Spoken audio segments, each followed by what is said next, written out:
Hakim kalau menjatuhkan pidana kan dia nggak bertanya di lapas itu sudah penuh atau belum penghuninya.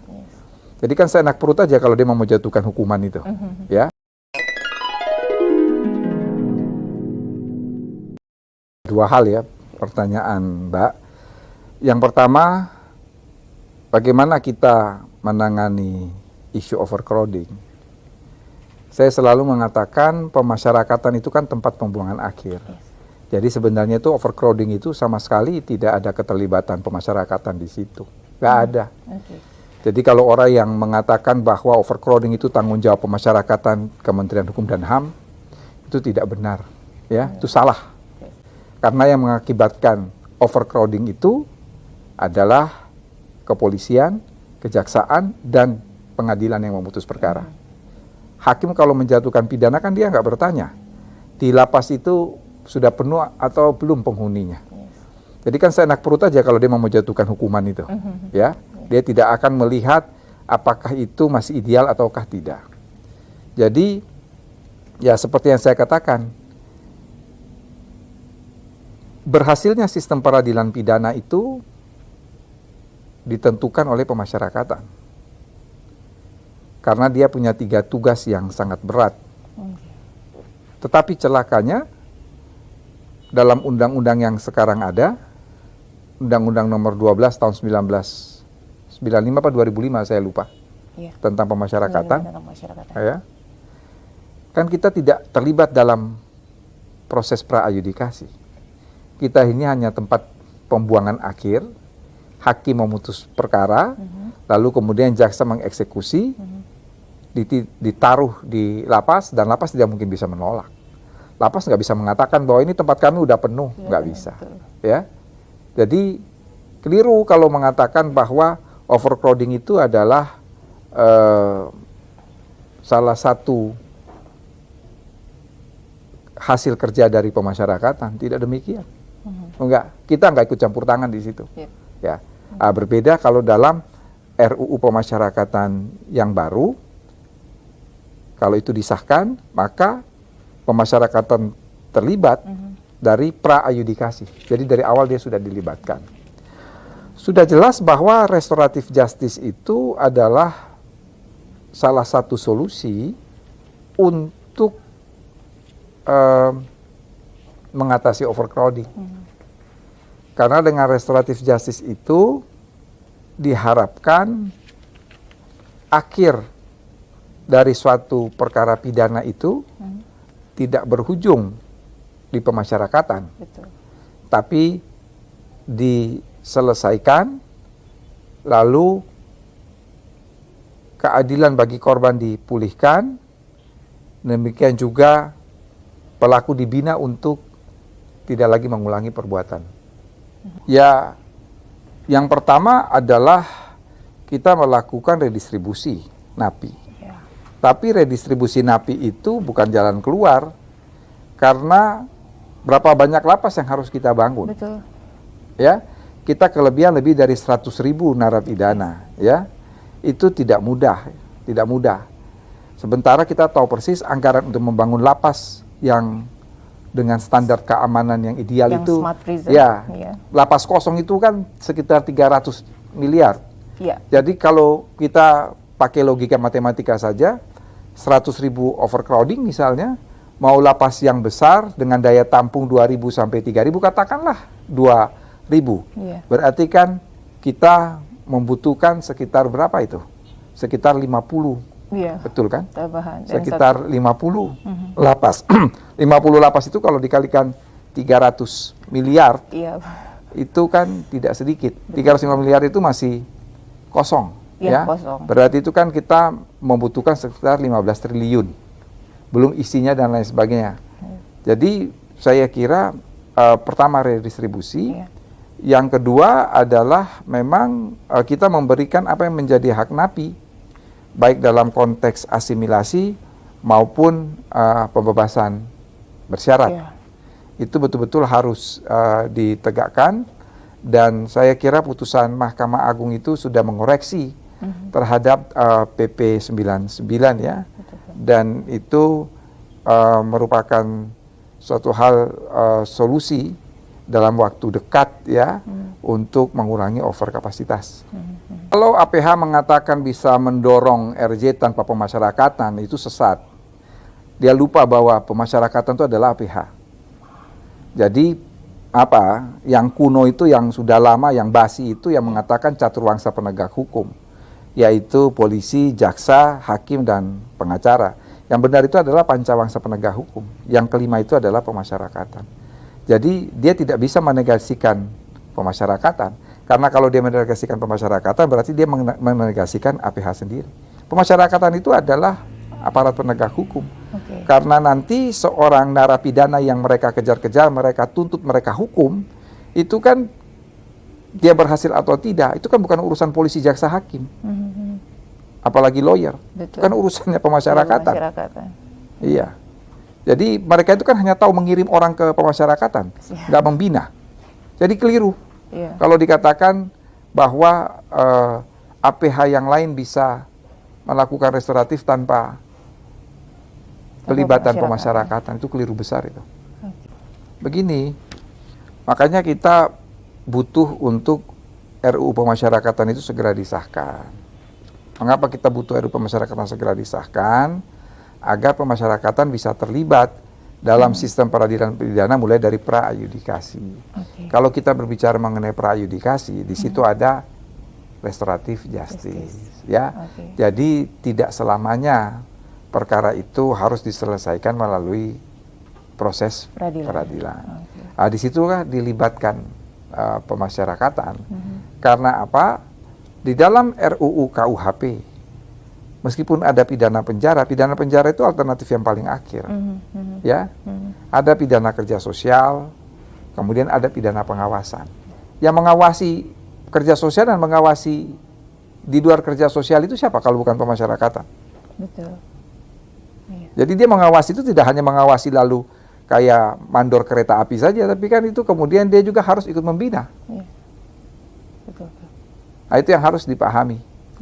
Bahwa sebagai integrated criminal justice system, kita harus mengakui bersama bahwa baik polisi, jaksa, hakim, pemasyarakatan, dan lawyer atau pengacara juga mempunyai peran yang sama besarnya. Jadi jangan saling menegasikan antara satu dengan yang lain. Kalau bicara sistem pemasyarakatan, kita sudah 30 tahun ketinggalan. 30 tahun ketinggalan. Nah, menarik nih Prof. Ketinggalan seperti apa, Prof? Yang maju itu adalah negara-negara Eropa Barat dan Amerika Utara. Di sana itu kan penjara sudah kosong. Ya. Jadi jarang sekali seorang terpidana itu dia mendekam dalam penjara karena di sana ada beberapa sistem. Yang pertama yang kita kenal dengan istilah semi-detention. Semi-detention itu narapidana itu menghuni pemasyarakatan, menghuni lapas itu dari jam 6 sore sampai jam 6 pagi. Jam 6 pagi sampai jam 6 sore dia melakukan kegiatan seperti biasa. Kalau dia bekerja di kantor, ya kerja di kantor. Kalau dia berdagang, ya bisnis dan lain sebagainya. Itu semi-detention. Jadi dia hanya separuh hari masuk penjara. Lalu tergantung putusan pengadilan, nanti semi-detention itu selama berapa lama? Apa 6 bulan, atau 1 tahun, atau 2 tahun. Yang kedua yang namanya weekend detention. Weekend detention itu dia masuk penjara dari hari Jumat malam, jam 00 ya, jadi hari Sabtu dini hari, jam 00, dan dia kembali lagi ke rumah, atau dia keluar dari penjara itu jam 00 Senin dini hari. Itu weekend detention. Ya tergantung putusan pengadilannya berapa lama dia mengalami weekend detention. Nah, itu sudah jauh kan, nggak ada sistem di Indonesia kayak begitu. Mungkin kalau mau dimiripin kayak asimilasi kali ya, Prof? Ya nggak juga, kalau asimilasi kan harus menghuni beberapa waktu dulu kan. Iya betul. Ini tidak. Kalau ini tidak, dari awal putusan dari awal, ya, Prof? Dari awal sudah. Jadi dia ada semi detention, ada weekend detention, ada pidana kerja sosial. Pidana kerja sosial malah di Belanda tuh dari tahun 1982, jadi sudah 40 tahun. Belum lagi pidana pengawasan ya.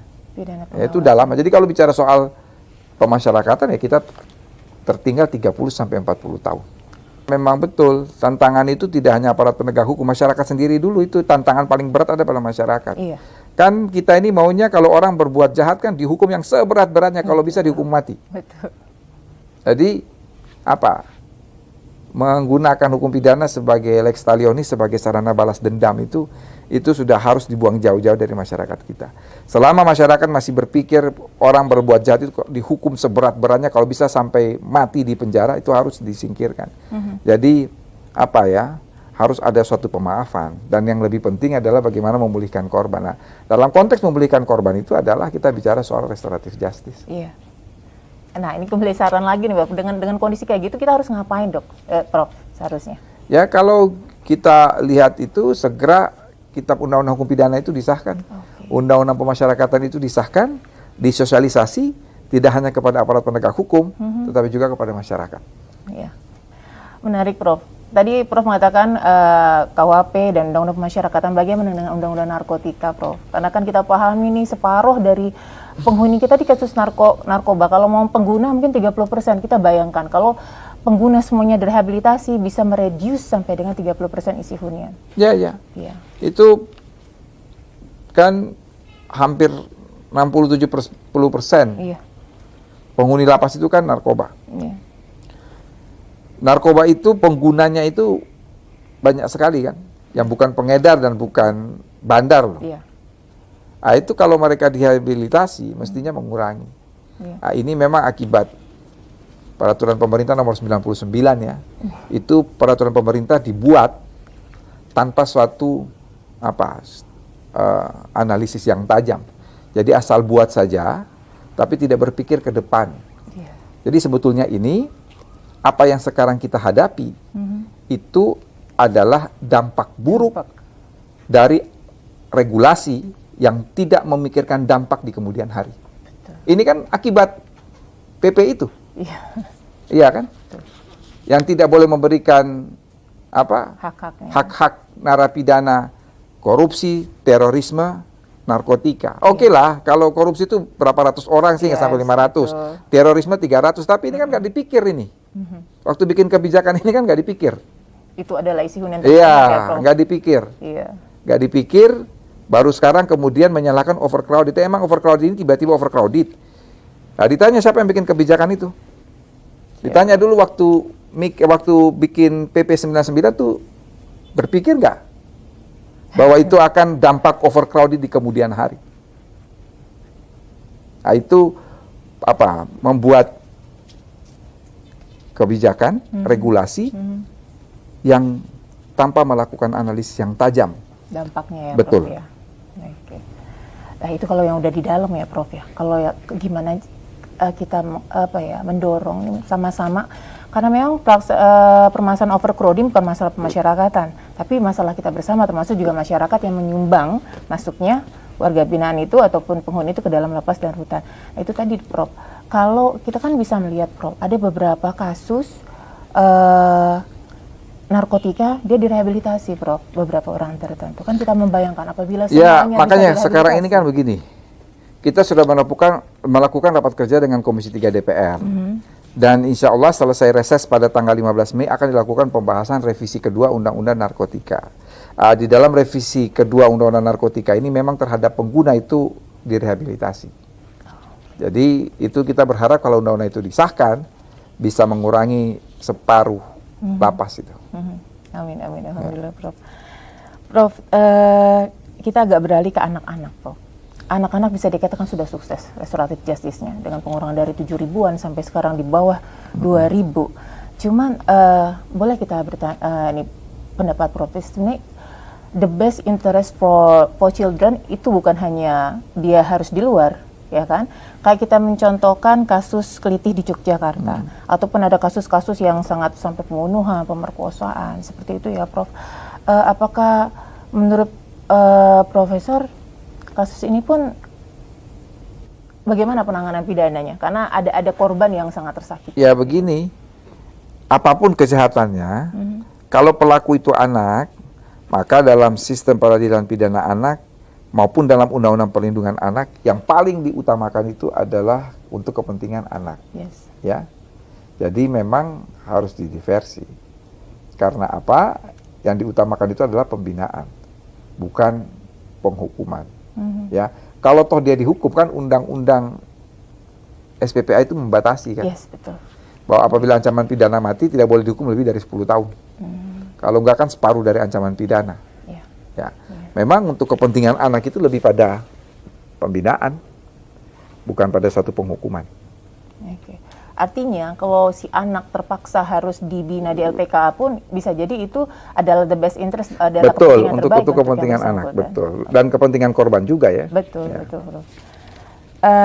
Prof, ini terakhir Bang Dok. Dengan kondisi pemasyarakatan terkait dengan overcrowding, dengan dampak-dampaknya, apa harapan Profesor di insya Allah di 58 tahun pemasyarakatan Kementerian Hukum dan HAM? Ya, tetap meningkatkan profesionalisme dalam hal pembinaan. Karena memang tugas pemasyarakatan itu tidak mudah ya. Ada tugas berat yang selalu saya katakan kepada pemasyarakatan, dan itu bukan satu tugas, ada 3 tugas. Itu sangat berat. Ya. Yang pertama, dia harus memastikan warga binaannya ketika kembali ke masyarakat itu bisa diterima. Itu dulu.